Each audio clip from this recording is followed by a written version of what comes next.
ایک سوال اور پھر اس کا جواب.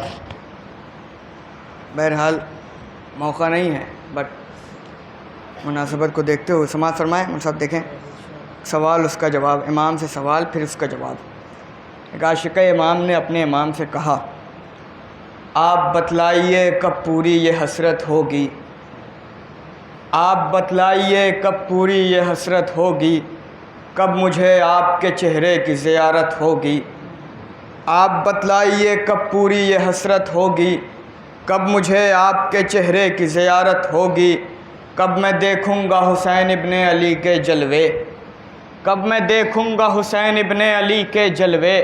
مضطرب دل ہے میرا کب اسے راحت ہوگی، کب میں دیکھوں گا حسین ابن علی کے جلوے. مضطرب دل ہے میرا کب اسے راحت ہوگی، کب بتاؤں گا میں خود آپ کو اپنی حاجت، کب بتاؤں گا میں خود آپ کو اپنی حاجت. ختم کس روز عریضے کی ضرورت ہوگی، ختم کس روز عریضے کی ضرورت ہوگی. جواب سنیں امام کا، ختم کس روز عریضے کی ضرورت ہوگی. امام نے جواب دیا، جب تجھے خالق اکبر سے محبت ہوگی، جب تجھے خالق اکبر سے محبت ہوگی. ہاں اسی وقت سے روشن تیری قسمت ہوگی، ہاں اسی وقت سے روشن تیری قسمت ہوگی. جب تو چھوڑے گا گناہوں کی طرف بڑھ جانا، جب تو چھوڑے گا گناہوں کی طرف بڑھ جانا. جب تیرے نفس پہ خود تیری حکومت ہوگی، جب تیرے نفس پہ خود تیری حکومت ہوگی. جب تجھے آئے گا خالق کی اطاعت میں مزہ، جب تجھے آئے گا خالق کی اطاعت میں مزہ. جب ریاکاری نہیں صرف عبادت ہوگی، جب تجھے آئے گا خالق کی اطاعت میں مزہ. جب ریاکاری نہیں صرف عبادت ہوگی. جب تیرے قلب سے نکلے گا یہ دولت کا غرور، جب تیرے قلب سے نکلے گا یہ دولت کا غرور. جب تجھے مفلس و ناچار سے الفت ہوگی، جب تجھے مفلس و ناچار سے الفت ہوگی. تب میں کہہ پاؤں گا ہاں تو ہی میرا عاشق ہے، تب میں کہہ پاؤں گا ہاں تو ہی میرا عاشق ہے. تب کہیں جا کے تجھے میری زیارت ہوگی، تب کہیں جا کے تجھے میری زیارت ہوگی. شعر سنیں، پھر تو میں خود ہی چلا آؤں گا تجھ سے ملنے، پھر تو میں خود ہی چلا آؤں گا تجھ سے ملنے. پھر تو آواز لگانا بھی حماقت ہوگی، پھر تو میں خود ہی چلا آؤں گا تجھ سے ملنے. پھر تو آواز لگانا بھی حماقت ہوگی. اس لیے دل سے صدا دو یوں ہی منہ سے نہ کہو، جانے کب مہدی دوراں کی زیارت ہوگی. صلوات پڑھیں محمد والے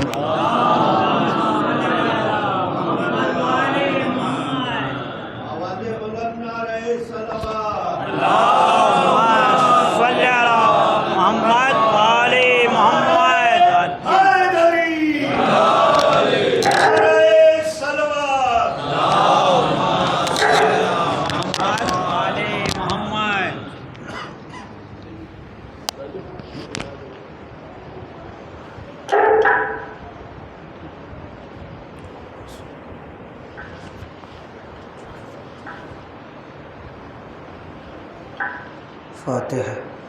بسم اللہ.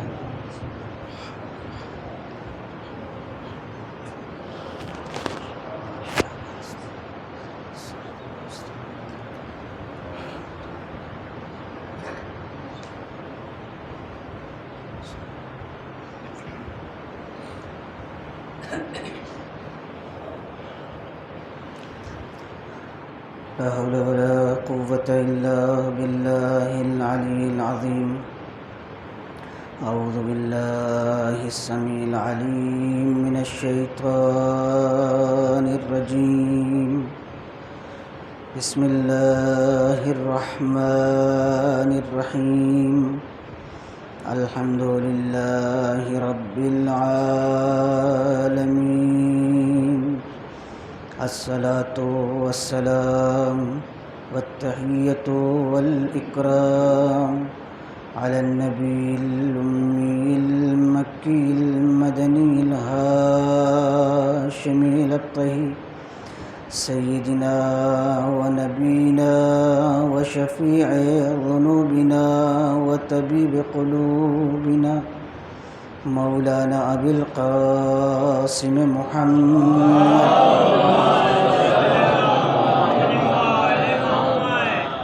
ثم الصلاة على أهل بيته الأطيبين الأنجبين الهداة المهديين لا سيما بقية الله في الأراضين روحي له الفداء أما بعد فقد قال الله الحكيم وهو أصدق الصادقين وقوله الحق بسم الله الرحمن الرحيم يا أيها الذين آمنوا ادخلوا في السلم كافة ولا تتبعوا خطوات الشيطان إنه لكم عدو مبين صلوات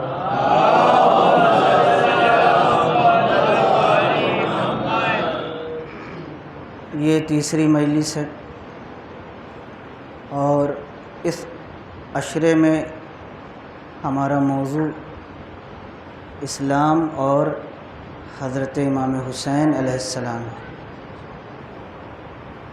قرآن مجید کی سورہ بقرہ کی آیت نمبر 208 جس میں ارشاد رب العزت ہو رہا ہے، اے ایمان لانے والو تم سب کے سب مکمل طور پر اسلام میں داخل ہو جاؤ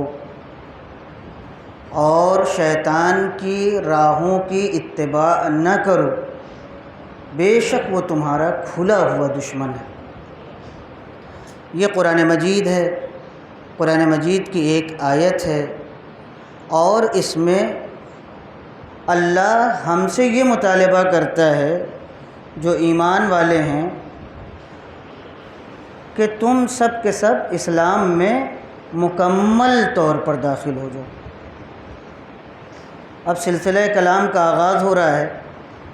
آپ نے 2 مجلسیں سنی اور اس میں بہت سی باتیں اشارتاً یا صراحتاً آپ کے سامنے آئیں۔ کچھ باتیں آپ پہلے سے جانتے ہیں، سمجھتے بھی ہیں، اس سے بھی ہم فائدہ اٹھاتے ہیں، لیکن ہمیں یہاں ذکر یہ کرنا ہے کہ قرآن مجید ایمان لانے والوں سے مطالبہ کر رہا ہے جو خود پہلے سے مسلمان ہیں، مومن ہیں، اور ان سے کہہ رہا ہے کہ مکمل طور پر اسلام میں داخل ہو جاؤ۔ اچھا، ادخلو بھی جو ہے وہ حکم ہے، کیونکہ امر کا صیغہ ہے جس میں مطالبہ پایا جاتا ہے، جس میں طلب پائی جاتی ہے۔ انجام دو، بڑا جیسے چھوٹے سے کہتا ہے، بڑا ڈیمانڈ کرتا ہے، چھوٹا ڈیمانڈ نہیں، ورنہ بے ادبی ہو جائے گی۔ بہت اللہ سے بڑا کون؟ ابھی آپ نے سنا خالق اکبر، سب سے بڑا خالق۔ ہاں، یہ اردو ہے، بہرحال تنگ دامانی ہے، خالق اکبر کہا جاتا ہے، ورنہ اس سے بڑا کون ہے؟ کوئی خالق ہے ہی نہیں، اس کے علاوہ خالق ہے کون؟ تو اللہ ہم سے کہہ رہا ہے کہ ایمان لانے والوں مکمل طور پر اسلام، اس کا مطلب اسلام لانے کے بعد بھی گنجائش ہے کہ اسلام میں مکمل طور پر آدمی نہ آیا ہو۔ دیکھیے یہ نقطہ ہے، یہ عین ممکن ہے کہ کلمہ پڑھنے کے بعد بھی مکمل اسلام، اب اس کا ایک ریزن تو جہالت ہو سکتی ہے، بڑی وجہ جہالت ہو سکتی، یعنی اسلام کے بارے میں کچھ جانتا نہیں، پیدائشی مسلمان ہے، تو چاہے مکمل اسلام میں داخل ہو یا مکمل اسلام سے خارج ہو، دونوں برابر ہیں۔ اس کے لیے کیا ہے بھائی؟ جو موروثی طور پر مسلمان ہے تو اس کے لیے مسئلہ ہی نہیں ہے، برابر ہے، وہ صرف یہ جانتا ہے کہ میں مسلمان گھر میں پیدا ہو گیا ہوں، نہ اس کو یہ پتہ ہے کہ اسلام میں کیا خصوصیت ہے، کیا اچھائی ہے، کیا وہ چاہتا ہے، نہ اس کو یہ پتہ ہے کہ اگر ہم مسلمان نہ رہیں گے تو کیا نقصان ہے۔ یہ ایک کوالٹی ہے دنیا میں۔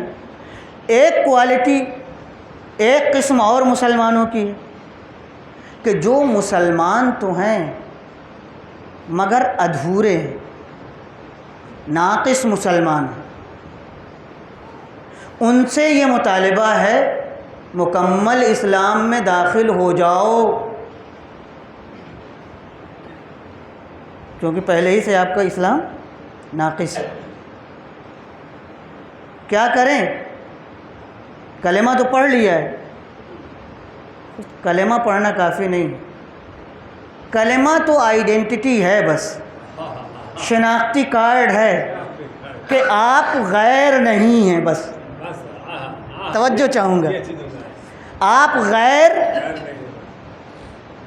جانی پہچانی ہوئی آواز ہے، کوئی اپنا ہی ہے جو ادھر آ گیا ہے۔ توجہ چاہوں گا، بہت توجہ چاہوں گا۔ تو یہ کلمہ آئیڈینٹی ہے۔ مشکل کھڑی اس وقت ہوتی ہے کہ کلمہ پڑھنے کے بعد اب اسلام کا کوئی مطلب نہیں رہتا، تو پھر ذائبہ اسلام کہتا ہے کہ ادخلوا فی السلم کافہ، سب کے سب مکمل۔ کافہ کے معنی یہی کہ کافہ جو ہے وہ عربی گرامر میں جیسے اجمع، اکتا وغیرہ ہے کہ یہ تاکید کے لیے لایا جاتا ہے جب سب کو داخل کرنا ہو، کہ یہ یقین ہو جائے سننے والے کو کہ ایک فرد بھی اب اس دروازے سے باہر نہیں رہی، جتنے لوگ باہر تھے سب امام باڑے کے اندر آ گئے۔ تو یہ تاکید کے لیے آپ بھی اعلان کرتے ہیں، تمام مومن سے گزارش ہے، آپ کہہ دیجئے مومنین سے گزارش ہے، مومنین تو خود ہی جمع ہے، آپ تمام کیوں کہتے ہیں؟ یہ تمام تاکید کے لیے کہ اب بھی اگر کسی کو شبہ ہو کہ ہم کو نہیں بلایا گیا ہے تو وہ یقین کر لے، نہیں بھیا ہم کو بھی اس مجلس میں دعوت دی گئی ہے، تمام مومنین سے گزارش ہے کہ مجلس میں مثلا تشریف لے آئیں۔ تو کافہ بھی یہ تمام کی طرح سے ہے۔ ادخلوا فی السلم میں کافی تھا، تم اسلام میں داخل ہو جاؤ، کافہ یعنی تم سب کے سب مکمل طور پر۔ تو میں ایک لفظ کہنا چاہوں گا، ایک جملہ کہنا چاہوں گا، اسلام کا فائدہ اسی وقت ہے کہ جب کلمہ پڑھنے کے بعد مکمل طور پر ہم اسلام کے دائرے میں آ جائیں۔ اب کیسے آئیں گے؟ آئیں گے کیسے؟ دیکھیے کیسے آئیں گے، یہ تو بڑا لمبا موضوع ہے، یہ تو آپ خود ہی سمجھ سکتے ہیں، مگر ہماری مجبوری یہ ہے کہ ہم آیت کا صحیح ترجمہ کریں آپ کے سامنے، تاکہ یہ بھی پتہ چل جائے کہ کیا مجبوریاں اسلام کے ساتھ پیش آئیں، کیا ہوا اسلام کے ساتھ۔ ادھر آپ کہتے ہیں رات میں بھی مجلس میں، عاقل بھائی جو مجلسیں پڑھتے ہیں اس میں بڑی بڑی اچھی اچھی باتیں ہوتی ہیں، پوائنٹ کی باتیں ہوتی ہیں۔ اچھا چونکہ اتنی دیر ہو جاتی ہے لہذا بہرحال غنودگی بھی طاری ہو جاتی ہے، آنکھ بند بھی ہو جاتی ہے، تو آدمی اب کیسے۔ آپ نے ایک لفظ سنا بار بار رات میں، انہوں نے وجدان کا لفظ استعمال کیا، وجدان، واو کے نیچے زیر، وجدان کہتے ہیں ضمیر کو، دل کی آواز کو، وجدان، اسی کی تعبیر اسی کتاب میں فطرت، فطرت، بہت توجہ چاہوں گا، میں چاہ رہا ہوں کہ سمجھیں، اسلام کی جب بات آ رہی ہے اور امام حسین سے ریلیٹڈ ہے تو سمجھیں ذرا سا اسلام ہے کیا۔ ادھر دعویٰ یہ ہے کہ اسلام فطرت میں، یعنی ہر دل کی آواز ہے، ادھر ہم دیکھ رہے ہیں کہ مسلمان جتنے ہیں اس میں اکثریت ان کی ہے کہ جو پریشان ہیں. ادھر ہم یہ دیکھتے ہیں کہ اسلام بدنام ہے. تو میں نے تو یہ نہیں دیکھا بھوک بدنام ہوتی ہو، پیاس بدنام ہوتی ہو، محبت صحیح والی محبت بدنام ہوتی ہو، غم اور اندوہ بدنام. یہ سب تو فطری چیزیں ہیں نا بھائی، ہم کو پھیلانا تھوڑی ہے، یہ سب فطری. اس کا مطلب فطری چیزیں بدنام. اب میں سوال کروں گا، جب اسلام بھی فطری ہے، دین بھی فطری ہے، تو بدنام کیوں؟ توجہ چاہوں گا. اگر دین آپ کی فطرت میں ہے، مذہب آپ کی فطرت میں ہے کہ جس کا نام اسلام ہے، تو بدنام کیوں؟ کیا جواب ہے؟ مفتیان دین کیا کہتے ہیں؟ کیوں یہ جو فطری دین ہے، آپ کے دل کی آواز ہے، آپ کے ضمیر کی آواز ہے، کسی نے آپ کو سکھایا نہیں، پڑھایا نہیں، بتایا نہیں، کہیں آپ نے اسکول اور کالج میں سیکھا نہیں، ہر دل میں مذہب کی ضرورت کا احساس پایا جاتا ہے کہ جس کو ہم اسلام کے نام سے جانتے ہیں. تو محبت کا بھی احساس ہے، رنج و غم کا بھی احساس ہے، پیاس کا بھی احساس ہے، بھوک کا بھی احساس ہے، محبت کا بھی احساس ہے، اور یہ سب فطرت کے ہی نمونے ہیں. تو یہ تو بدنام نہیں، مگر اسلام بدنام ہے. یہ بتائیے کیا ہوا؟ کیوں اسلام بدنام؟ یہ تو فطری چیز تھی، اس کو تو نہیں بدنام ہونا چاہیے. تو اب مجھے کہنے دیجئے، دیکھیے پھر میں اسی مثال کو اسلام سے ہٹ کر کے، آپ نے کہا محبت بدنام نہیں، لیکن پھر بھی کچھ ایسی مثالیں مل جاتی ہیں جہاں بیچاری ہو جاتی ہے.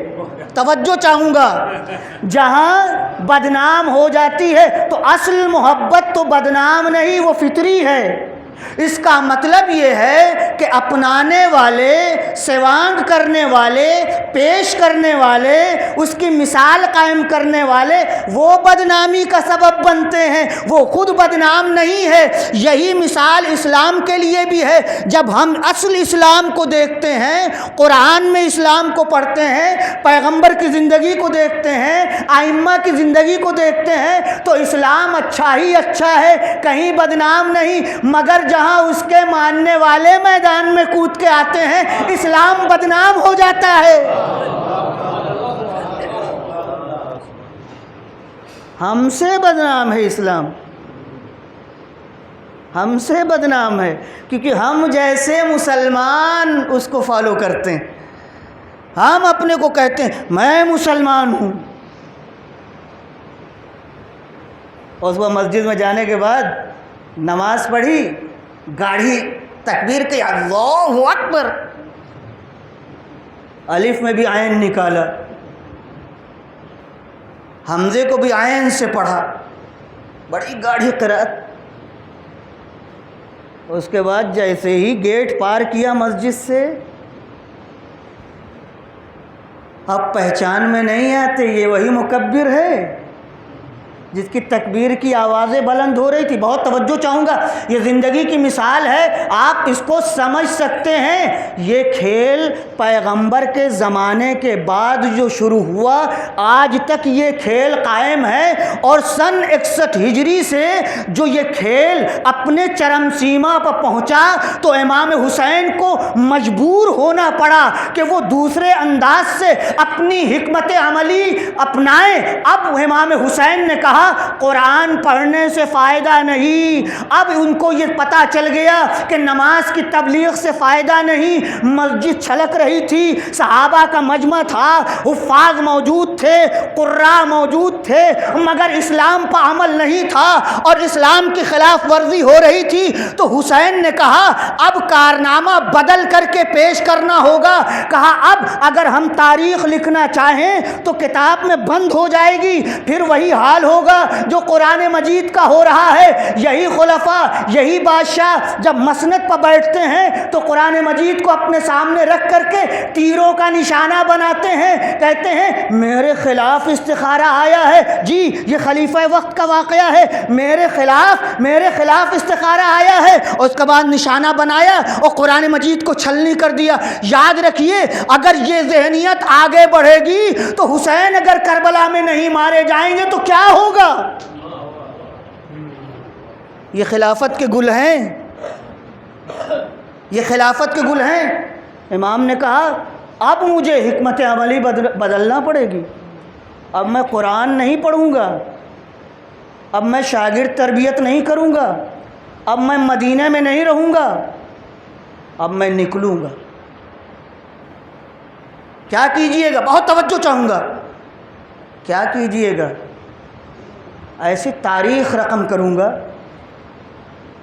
کہ وہ تاریخ مٹائے مٹ نہیں سکتی۔ توجہ چاہوں گا۔ کیسے لکھیے گا؟ قلم سے، کاغذ پر نہیں، میں اپنے خون سے لکھوں گا۔ خون کی تحریر کبھی مٹائی نہ جا سکی۔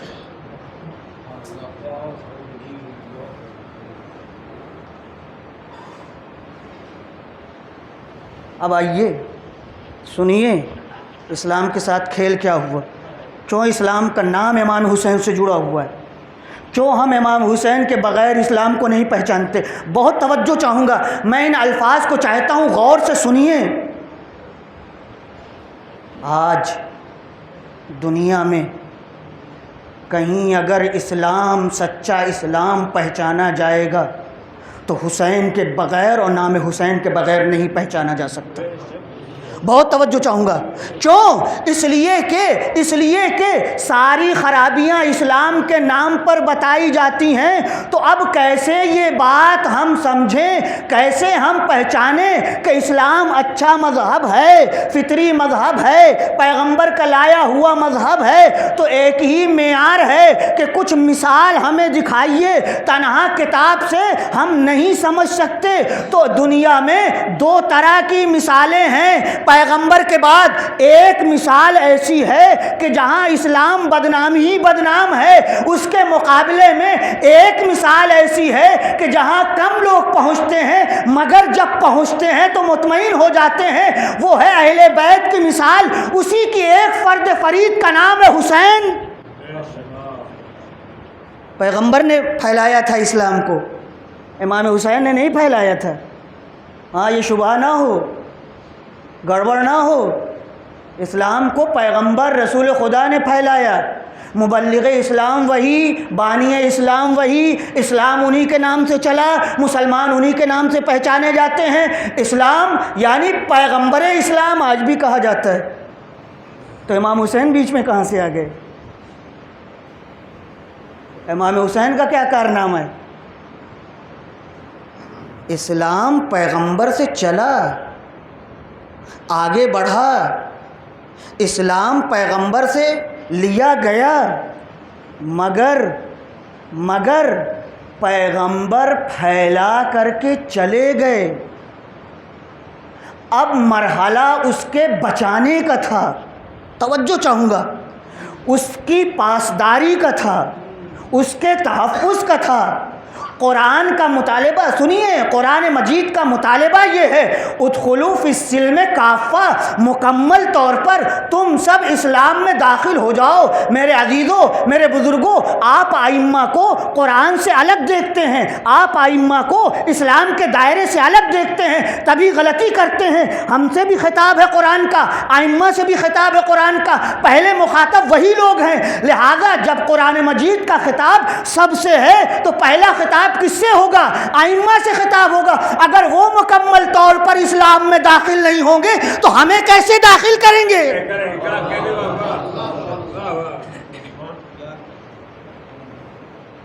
غور کیجئے، ادخلو، آواز آئی، میں داخل ہو چکا ہوں۔ وَلَا تَتَّبِعُوا خطوات الشیطان، شیطان کی راہوں پر پیغمبر کے زمانے کا شیطان کون تھا؟ نام لیجئے. پیغمبر کے زمانے کا شیطان کون تھا جو راستے میں روڑے اٹکا رہا تھا, دین کو آگے نہیں بڑھنے دے رہا تھا؟ ڈرتے کیوں؟ نام لیجئے. ابو جہل, ابو, سب ابو ابو ہیں. ہاں, ان کو ابو نہ بنائیے گا, یہ ہمارے مسلط ہو جائیں گے. یہ سب پیغمبر کے زمانے کے شیطان ہیں. اچھا, حسین کے زمانے کا شیطان کون ہے؟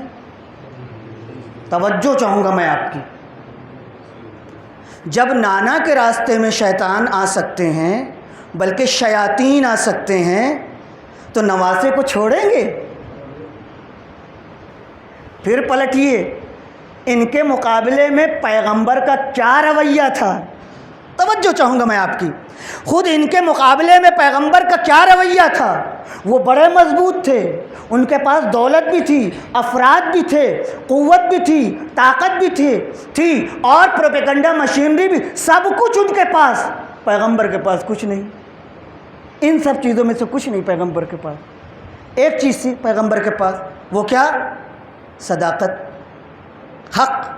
یہی تو پیغمبر کو اسی پہ یقین تھا.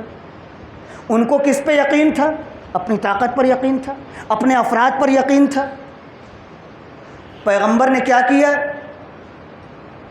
انہوں نے پتھر پھینکا, پیغمبر نے راستہ نہیں بدلا, زخمی ہو گئے, خون بہا, پریشان ہو گئے. راستے میں کانٹے بچھائے گئے, پیر زخمی ہو گیا, مگر راستہ نہیں بدلا, مقابلہ کیا. یہی ہے نا. تو جب نانا نے راستہ نہیں بدلا اور دین کی تبلیغ انہی مشکلات میں شیطانوں سے مقابلہ کرتے کرتے آگے بڑھتے گئے, تو یہی عزم و ارادہ امام حسین تک منتقل ہوا, امام حسین کو پہنچا. تو نانا کو دیکھ چکے تھے کہ میرے نانا نے شیاطین کا مقابلہ کیسے کیا, خود کبھی پیچھے نہیں ہٹے, خود انہیں پیچھے ہٹنے پہ مجبور کیا. لیکن آج بالکل سیاست بدلی ہوئی تھی.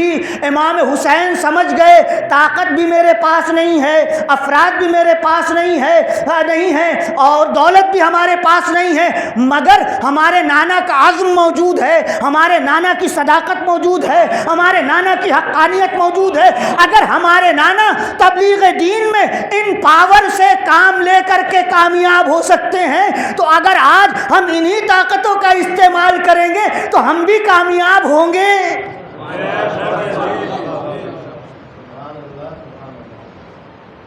یہ لوگ جو بحث کرتے ہیں حسین جیتے یا یزید, یہ سب بے وقوف ہیں, یہ احمق ہیں. یہ سمجھتے ہیں کہ طاقت کی لڑائی تھی, یہ سمجھتے ہیں اسلحے کی لڑائی تھی, یہ سمجھتے ہیں افراد کی لڑائی تھی, یہ سمجھتے ہیں سطح کی لڑائی تھی. یہ سب گدھے ہیں, یہ سب بے وقوف ہیں. دین کی سرزمین پر جو آج تک آیا نہیں, بہت توجہ چاہوں گا, الفاظ میں آپ کو بہت ہی سمجھ بوجھ کر کے آپ کے سامنے پیش کرنا چاہتا ہوں. جو لوگ دین کی سرزمین پر آج تک نہیں آئے, وہ کربلا کے معرکے کو مرتے دم تک سمجھ نہیں سکتے. اور جو دین کی سرزمین پر آئے, اگر حقیقی معنوں میں ذرہ برابر بھی دین کی بو ان تک پہنچی ہے, وہ امام حسین سے کبھی جدا نہیں ہو سکتے.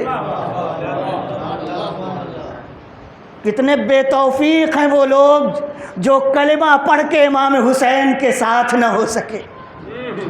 کتنے بے توفیق ہیں وہ قاریان قرآن جو قرآن مجید کی آیت کو آج تک سمجھ نہ سکے. کتنے بے وقوف ہیں اور بے توفیق ہیں وہ حفاظ قرآن جو آج تک نواسے رسول کی عظمت کو پہچان نہ سکے.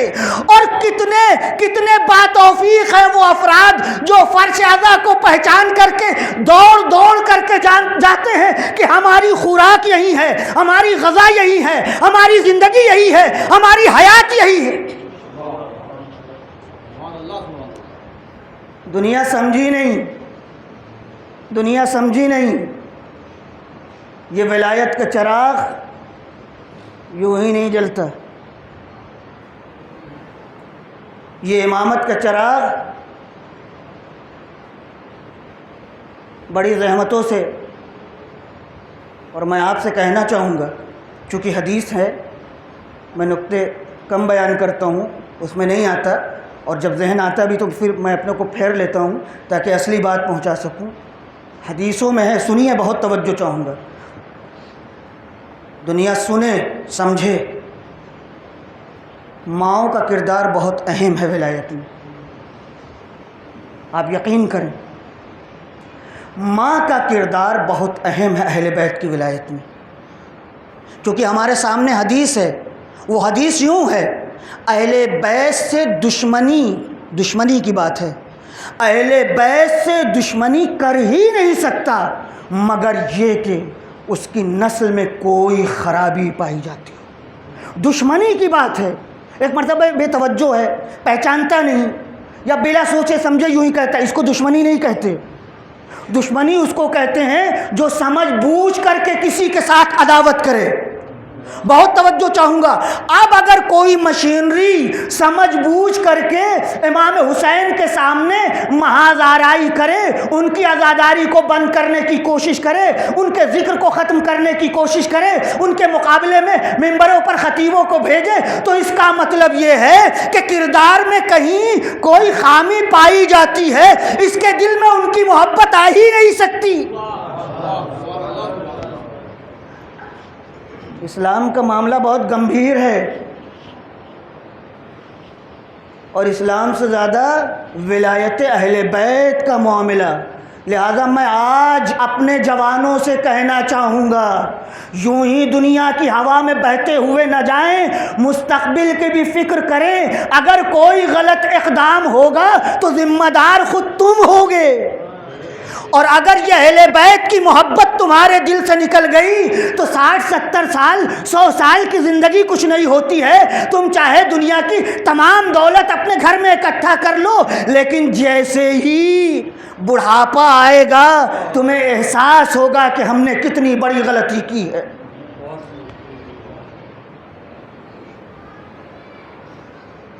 یہ کربلا ہے، ہر سبجیکٹ کربلا میں موجود ہے۔ عورتوں کا کردار، بہن کا کردار، ماں کا کردار، بیٹے کا کردار، بھائی کا کردار، بیٹی کا کردار، دوستوں کا کردار، نمازیوں کا کردار، قاریان قرآن کا کردار، حافظان قرآن۔ آپ سمجھتے ہیں حبیب ابن مظاہر، میں نے اپنی انہی آنکھوں سے پڑھا ہے، حبیب ابن مظاہر نماز شب کے ایک سجدے میں پورا قرآن مجید ختم کرتے تھے، پورا قرآن مجید ختم کرتے تھے۔ یہ مذہب کی روحانی طاقت ہے، معجزہ نہیں ہے۔ اگر کسی کو قرآن مجید سمجھ میں آتا ہے تو اس کی معنویت اتنی لذیذ ہے کہ دنیا کی ساری لذتیں فیل ہو جائیں، وہ گھوم گھوم کے وہیں آتا ہے۔ نہ جانے کب 12 بجے رات میں نماز شب شروع ہوتی ہوگی اور کس سجدے میں پورا قرآن۔ اسی لیے آپ کو کہا جاتا تھا قاری قرآن۔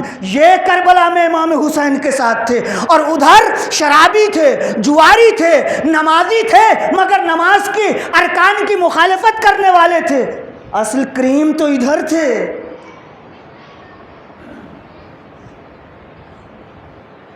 ہم یہ سمجھتے ہیں کہ امام حسین کے اوپر اتنا ظلم ہوا اس لیے مظلوم ہیں۔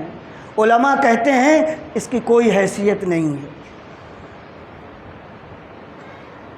دنیا میں کہیں بھی ظلم ہو تو انسان کے دل میں اتنی نرمی پائی جاتی ہے کہ مظلوم ہی کا ساتھ دے گا۔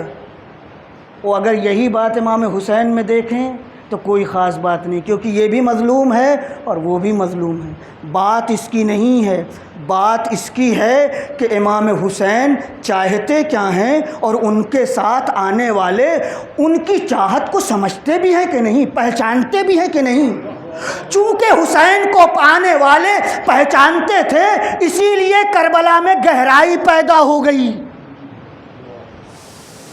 ہم لوگ نہیں پہچانتے، ہم جیسے لوگ امام حسین کو نہیں پہچانتے، اور اگر پہچانتے ہوتے تو یقین کریں ایک عیسائی چند لمحے میں مسلمان ہو گیا.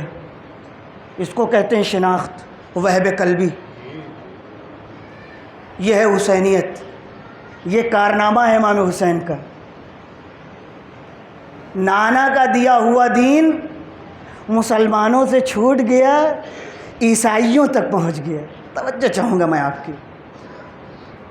یہ ہے کارنامہ امام حسین کا کہ اس طرح سے تبلیغ کی ہے آپ نے. واقعہ آپ کو پتہ ہے، میں مصائب نہیں پڑھنا چاہتا ہوں، میں آپ کی توجہ دلانا چاہتا ہوں اپنے جوان مجمع سے خاص طور پر کہ اگر اللہ نے تمہیں عمر دی ہے، توفیق دی ہے، تو مجلسوں کے علاوہ کتاب پڑھنے کی عادت ڈالو. موجودہ دور میں اگر دین کے بارے میں کتاب نہیں پڑھی تو پیچھے رہ جائیں گے. اور یہ میں دیکھ کے کہہ رہا ہوں، تجربہ کر کے کہہ رہا ہوں، گھوم ٹہل کے کہہ رہا ہوں. موجودہ دور کا جوان مجھ جیسے طالب علموں سے زیادہ دین کے بارے میں جانتا ہے. اب نکتہ نہیں پسند کرنے والے جوان نکتہ نہیں پسند کرتے. گیا وقت، گیا. جملے بازی کا دور تمام ہو رہا ہے. کتاب میں کیا لکھا ہوا ہے، کارنامہ کیا ہے، ہوا کیا، اس کی لاجک کیا ہے، اس کی منطق کیا ہے، ہوا کیا، آپ ہم کو سمجھائیے. ایک ایک کردار لوگ سمجھنا چاہتے ہیں. وہ دور آ گیا ہے کہ سینے پہ ہاتھ پڑنے سے پہلے جوان پوچھتا ہے مولانا پہلے سمجھائیے، کیوں ماتم کریں. آپ گھبرائیے نہیں، آپ پریشان نہ ہوئیے. ہم تو منتظر ہیں کہ یہ زمانہ اور بڑھے، سوالات اور ہوں، سوالات اور ہوں. یقین کیجئے شیعت کے علاوہ کوئی مذہب رہ ہی نہیں جائے گا. توجہ چاہوں گا میں. اگر سوالات بڑھتے گئے اور ہم نے بھی جرأت کی، ہمت کی، مطالعہ کیا، اسٹڈی کیا، سمجھنے کی کوشش کی، تو یقین کریں آئندہ مستقبل شیعوں کا مستقبل ہے. اور ہم اس کی بھنک ابھی دیکھ رہے ہیں، دھمک دیکھ رہے ہیں. اسی سعودیہ عربیہ میں بڑی وہابیت کی تبلیغ ہوتی تھی، یہ بدعت، وہ بدعت، وہ بدعت، یہ بدعت. اب ساری آوازیں دفن ہو گئی. یہ بدعت کے نعرے لگانے والے مر گئے. گویا کہوں کہ حسین کے حسینی سیلاب میں، کربلا کے ماتم کی دھمک سے یہ سب کے سب مر گئے. اب وہ سیکولر ملک ہونے جا رہا ہے، مگر دنیا میں بدعت کی آواز سننے والے اور ان کے مقابلے میں ماتم کرنے والے، فرش عزا بچھانے والے، حسین حسین کرنے والے، ساری چیزوں کا جواب ایک جگہ دے کر کے مطمئن بیٹھے ہیں. ابھی اور امریکہ کا تسلط ہونے دو، تب پتہ چلے گا کہ اسلام وہاں سے چلا تھا مگر اسلام ہمارے پاس ہے، جس کو شیعت کہتے ہیں، جس کو حسینیت کہتے ہیں. صلوات پڑھیں محمد و آل محمد.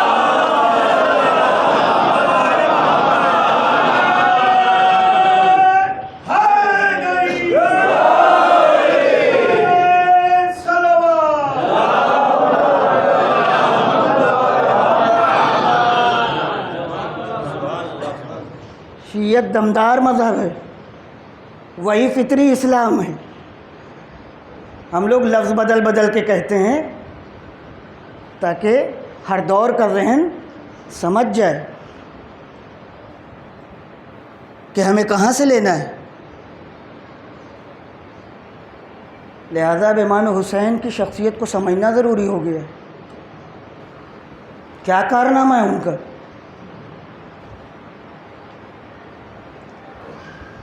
ایک عیسائی،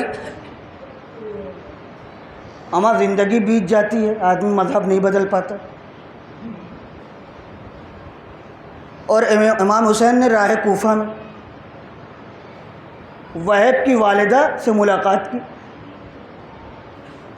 وہب خود وہاں موجود نہیں ہیں، بکریاں چرانے گئے تھے. دیکھا ایک چھوٹا سا خیمہ لگا ہوا ہے. امام ہے نا، یوں ہی بے توجہ ہو کے نہیں جاتا، اس کی نظر رہتی، ایک ایک چیز پر نظر رہتی. وہ جانتا ہے کہاں رکا جائے، کہاں آگے بڑھا جائے، کس کو مخاطب کیا جائے، کس کو مخاطب. کاش میرے الفاظ ضائع نہ ہو. ہم بھی اس دائرے میں آتے ہیں، ہم بھی اس دائرے میں آتے ہیں. امام خوب جانتا. مشکل یہ ہے کہ کہہ کے آدمی پھنس جاتا ہے، لیکن ممبر کی امانت کا تقاضا یہ ہے کہ بات اپنے خلاف بھی ہو کہی جائے. کوئی ضروری نہیں کہ جتنے ممبر پر آنے والے ہوں امام ان سے خوش ہوں، کوئی ضروری نہیں ہے. آپ کو کیا پتہ کہ میں یہاں بزنس کرنے آیا ہوں یا واقعاً امام حسین کا پیغام پہنچانے آیا ہوں، یہ تو وہی جانے. اور پہلے دن میں نے آپ کے سامنے آغا جواد ملکی تبریزی کے آداب اعضاء میں سے پڑھ کے سنایا کہ انہوں نے کہا آداب اعضاء میں سے ایک ادب یہ ہے کہ جتنا ہو سکے خلوص نیت پیدا کرو. ایک مجلس ایسی کرو کہ کوئی یہ نہ سمجھ سکے مجلس کس نے برپا کی. بانی مجلس کا پتہ اب اس کو آپ پھیلا لیجئے. کچھ اشعار ایسے پڑھیں کہ ہمارے دل میں فقط اتنا ہی ہو، کوئی واہ واہ کرے، کوئی سنے، ایک آدمی اگر ہے تو ہمارا مولا راضی ہو جائے. مجھ جیسے طالب علموں کے ذہن میں ایک خیال ہونا چاہیے کہ عشرے کی ایک مجلس کوئی ایسی ہو جائے کہ جسے ہمارا مولا پسند کر لے. بانیان مجلس کے دل میں یہ تقاضا اور یہ تمنا ہونا چاہیے کہ ہماری ایک کوئی مجلس ایسی ہو جائے کہ دنیا متوجہ ہی نہ ہو اور مجلس ہو جائے ہمارا امام قبول کر لے. بڑی گہرائیاں ہیں، بڑی گہرائیاں ہیں. سب چیزیں بدلی جا رہی ہیں. امام نے دیکھا خیمہ لگا ہوا ہے، نزدیک ہے، سلام دعا ہوئی. ایک خاتون بوڑھی عورت نکلی، اس کا نام قمر ہے. پوچھا یہ کس کا خیمہ ہے؟ وہ بتایا ہم لوگ عیسائی لوگ ہیں، ہماری بہو ہے، میں ہوں اور میرا بیٹا ہے.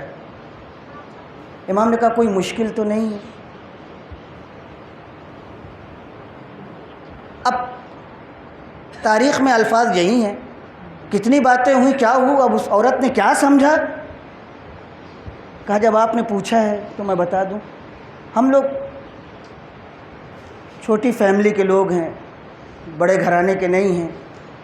یہاں پانی کی مشکل ہے، پانی کی قلت ہے. آپ جانتے ہیں پانی کی قلت عرب میں ہمیشہ سے رہی ہے. ذرا سا بھی کہیں پانی اگر مل جاتا تھا تو وہیں زندگی ہو جاتی. جب پانی ختم ہو جاتا تھا تو وہاں سے دوسری جگہ منتقل ہو جاتے تھے. اتنی پانی کی قلت تھی. امام نے پوچھا تمہارا بیٹا کہاں گیا ہے؟ کہا کہ میرا بیٹا بکریاں چرانے گیا ہے. کب آتا ہے؟ اس نے وقت بتایا. امام ایسی باتیں کرتے کرتے آگے بڑھتے گئے. ایک جگہ پہنچے، وہاں پتھر پڑا ہوا تھا، وہیں بیٹھ گئے. آپ نے کچھ ذکر پڑھا، پتھر ہٹایا، ایک چشمہ ابلنے لگا. پانی کا ایک چشمہ ابلنے لگا، میٹھا پانی. اس عورت نے، عیسائیوں کے بارے قرآن بھی کہتا ہے عیسائیوں کا دل نسبت یہودیوں کے اور مشرکین کے نرم ہوتا ہے، اور اگر پابند مذہب ہو تو بہت ہی زیادہ. او ظاہر عورت ذات ویسے بھی دل نرم. اس نے یہ کرامت دیکھی امام کی تو سمجھ گئی کہ تو کوئی معمولی آدمی نہیں. اس کے دل میں اسی وقت امام کی محبت بیٹھ گئی. امام خدا حافظ کرنے لگے اور چلتے چلتے ایک جملہ کہا ہم سفر پہ نکلے ہیں، بہت توجہ چاہوں گا. امام ایسے الفاظ استعمال کرے، اس کا مطلب سمجھ گئے ہیں کہ اس کے اندر صلاحیت ہے، ورنہ امام کو ضرورت نہیں تھی. بے نیازانہ زندگی بسر کرنے والے، فقیرانہ زندگی بسر کرنے والے لوگ، ان کو دنیا داری سے کیا لینا دینا. کہتے ہیں کہ جب تمہارا بیٹا آئے تو اس سے کہنا کہ ایک اس قسم کا شخص آیا تھا، اسے مددگاروں کی ضرورت ہے. اللہ اکبر. اس واقعے میں ہم جیسے آج جو پیدا ہوئے ہیں بہت. امام نے یہ لفظ نہیں کہا، بلکہ مستقبل کے لیے ہمیں پروانۂ نجات دیا۔ اگر تم سمجھتے ہو کہ امام کی مدد کر سکتے ہو تو اس فہرست میں اپنا نام لکھا دو۔ تم خود جانو امام کی مدد کیسے کرو گے، تم اپنی صلاحیتیں خود جانتے ہو۔ مددگاروں کی ضرورت ہے۔ لکھا یہ ہے کہ اس کا دل چاہتا تھا کہ اسی وقت امام کے ساتھ چلی جائے، مگر اس نے بیٹے کا انتظار کیا۔ 17 دن کل ہوئے تھے، گھر میں بہو آئی تھی۔ 17 دن کل ٹوٹل۔ وہب کی شادی ہوئی، ماں تھی، ظاہر سی بات ہے کہ باپ نہیں تھے، ماں تھی زوجہ۔ وہب آئے، امام کا قافلہ آگے بڑھ گیا۔ جب وہ واپس آئے تو ماں بہت خوشحال، کہا اماں کیا بات ہے؟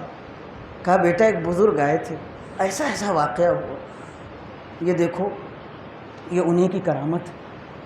اب آپ تصور کریں کہ پانی نہیں اور پانی مل جائے تو گویا زندگی واپس آ گئی، مگر نہیں، جب جذبہ دین بیدار ہوتا ہے تو دنیا خود بخود چھوٹ جاتی۔ کہا بیٹا، انہوں نے جاتے جاتے ایک جملہ کہا۔ اماں کیا کہا انہوں نے کہا مجھے مددگاروں کی ضرورت ہے، جب آپ کا بیٹا آئے تو اس سے کہو کہ میرے ساتھ آ جائے۔ بس اس کے دل میں ماں کے ان الفاظ نے بالکل تیر کی طرح سے اثر کیا۔ کہنے اماں چلیے، یہ لوگ سب خیمہ اجاڑا اور لے کر کے امام ابھی راستے میں ایک جگہ امام سے جا کر کے ملے۔ امام کو پتہ چلا کون آ رہا ہے، امام رک گئے، پہنچے، تعارف ہوا، امام نے استقبال کیا۔ وہب نصرانی، عیسائی، امام نے اسلام پیش کیا۔ توجہ چاہوں گا، وہب نے اسلام قبول کیا، اللہ اللہ، اسلام قبول کیا، مسلمان ہو گئے،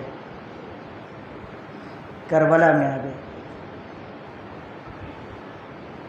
آج تیسری محرم ہے،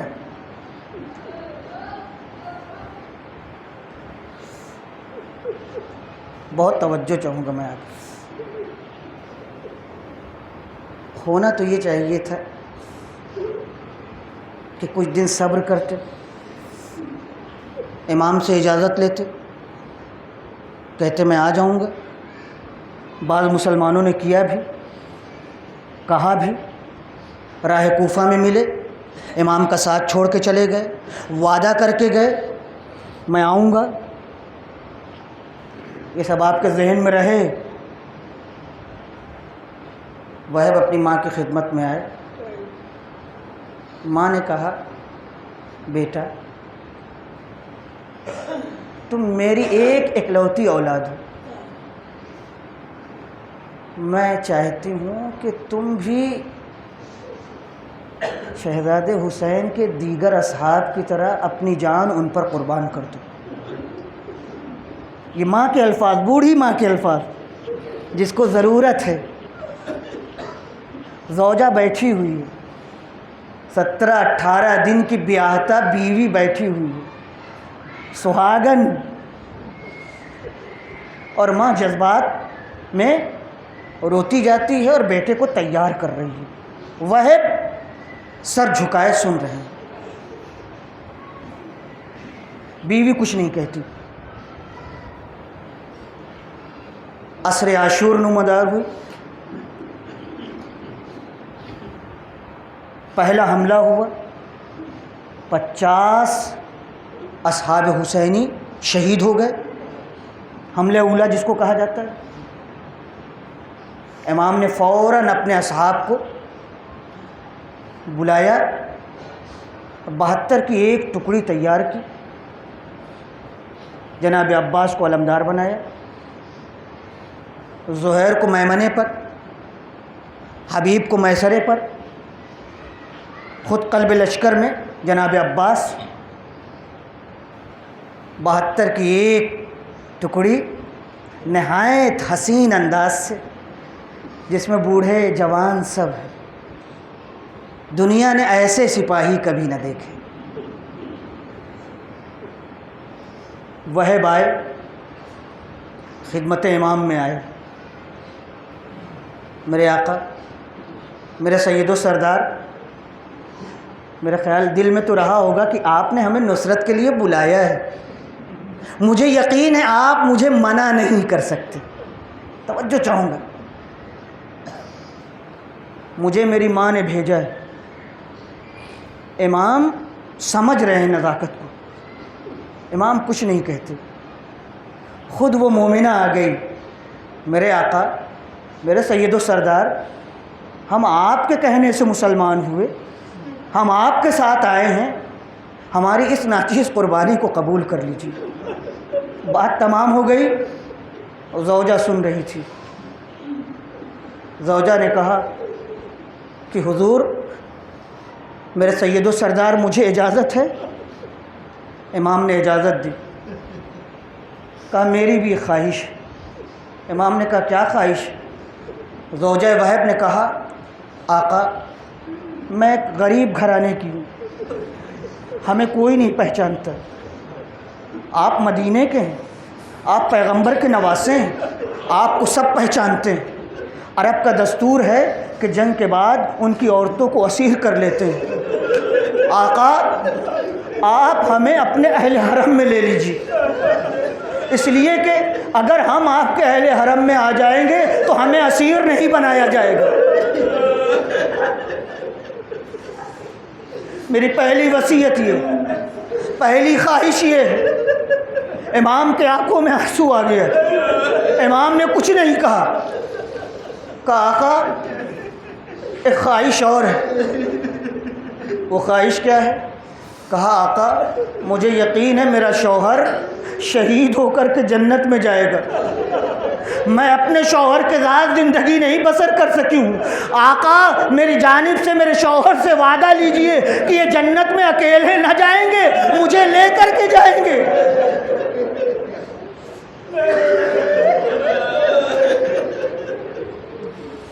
اللہ اللہ، امام نے خود ضمانت لی، امام نے جنت میں جانے کی خود ضمانت لی، مگر اسیری کے بارے میں کچھ نہ کہا، اس لیے کہ امام کو پتا تھا کہ ہم کیسے وعدہ لے سکتے ہیں۔ ارے یہ آج سوچ رہی ہے، لیکن کل کا منظر امام دیکھ رہے ہوں گے، یہی کوفے کا بازار ہوگا، یہی شام کے راستے ہوں گے، مخدرات عصمت و طہارت ہوگی، منادی ندا دے رہا ہوگا، اے تماشائیو آؤ، تماشا دیکھو۔ وہ گھوڑے پہ سوار ہوئے، مقتل میں آئے۔ بوڑھی ماں خیمے سے اپنے جوان بیٹے کی جنگ دیکھ رہی تھی، زوجہ اپنی ساس کے ساتھ ساتھ تھی۔ بیٹا کوئی کمی باقی نہ رہے، بیٹا اگر کوئی کمی باقی رہے گی تو میں دودھ نہیں بخشوں گی، خوب لڑے، جہاں تک ہو سکتا تھا لڑتے رہے۔ ایک مرتبہ گرز آہنی پڑا، وہب دوڑا کر کے زمین پر آئے، ماں سے دیکھا نہ گیا، تڑپ گئی۔ ایک مرتبہ خیمے کی ایک بلی نکالی، عمود خیمہ اکھاڑا، مقتل کی طرف بوڑھی ماں چلی، امام کو پتا چلا، ارے کہاں جا رہی ہے؟ ارے عورتوں پر جہاد ساقط ہے، تیرے بیٹے کا یہ داغ کم ہے، مگر وہ مومنہ نہیں تھمتی۔ ایک مرتبہ دوڑی ہوئی مقتل میں آئی، ایک ظالم بڑھا، بیٹے کا سر ماں کے سامنے قلم کیا، سر ماں کے پاس پھینک دیا۔ ماں نے دوڑ کے بیٹے کا سر اٹھایا، سینے سے لگایا، بیٹا میں نے دودھ معاف کیا، اے بیٹا تو نے میری تمنا پوری کر دی۔ مگر ایک مرتبہ وہ سر لے کر کے مقتل کی طرف پھینک دیا، ایک جملہ کہا، ہم جو راہ خدا میں دے دیتے واپس نہیں لیتے۔ وَسَيَعْلَمُ الَّذِينَ ظَلَمُوا أَيَّ مُنقَلَبٍ يَنقَلِبُونَ۔ الہی بحق زہرا و ابیہا و بعلہا و بنیہا، پروردگارہ تجھے واسطہ ہے محمد و آل محمد، ہماری ان مجلسوں کو قبول فرما، پروردگارہ ہماری نیتوں میں خلوص پیدا کر دے، پروردگارہ جہاں کہیں بھی اہل بیت کے چاہنے والے ہیں ان کی جان مال عزت آبرو کی حفاظت فرما، پروردگارہ ہمارے اس ملک میں امن و امان قائم کر دے، اے میرے مالک ہمیں اسلام کو سمجھنے اور عمل کرنے کی توفیق عنایت کر، پروردگارہ تجھے واسطہ ہے محمد و آل محمد کا، جو بیمار ہیں ان کو شفاء کامل و عاجل عطا فرما دے، جو پریشان حال ہیں ان کی پریشانیوں کو دور فرما دے، جو بے روزگار ہیں ان کو حلال واسع روزی طیب و طاہر روزی عنایت کر، پروردگارہ جو قوم کے بچے پڑھ رہے ہیں محنت کر رہے ہیں ان کو بہترین کامیابیوں سے سرفراز فرما، پروردگارہ ہمارے اس قریے میں ہم لوگوں کے اندر محبت الفت اور عقیدت پیدا کر دے، اے میرے مالک تجھے واسطہ ہے محمد و آل محمد کا، علماء اعلام کا سایہ ہمارے سروں پر قائم اور دائم رکھ، ہمارے امام کو ہم سے ملا دے اور ہمارے رفتار و کردار سے ان کو راضی و خوشنود کر، ماتم حسین۔